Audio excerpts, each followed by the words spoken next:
আসসালামু আলাইকুম এভরিওয়ান, কেমন আছেন সবাই? আশা করছি সবাই ভালো আছেন। শেয়ার করছি আজকে সারা দিনের খাবার। ব্রেকফাস্টে হাই রাতের বাসি যাওয়া অল্প হদ্দুর ভাত, সেটা ভিডিওতে অ্যাড করি নাই। তারপরে আবার হাই বাহির থেকে আনা এই সিঙ্গারা। সিঙ্গারা দিয়ে মরিচ পেঁয়াজ দিয়ে খেতে ভালোই লাগি, যতই খাচ্ছি ততই ভালো লাগি। তারপরে আবার হাই এই চিপস। লাঞ্চে প্রথমে হাই সাদা ভাতের লগে হুদুবাজি। হুদুবাজি কিন্তু তেমন একটা ভালো না লাগে। যাই হোক, ভাজি দিয়ে খাওয়ার শেষ করে আবার লই বেগুন আলু উনির একটা তরকারি। এই তরকারিটা খুবই মজা লাগি।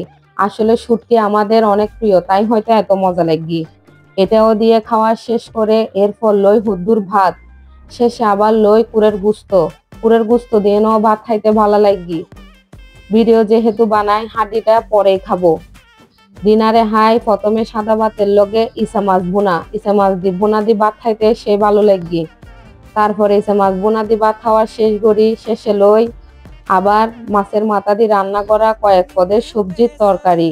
আলহামদুলিল্লাহ, এই ছিল আজকের সারা দিনের খাবার।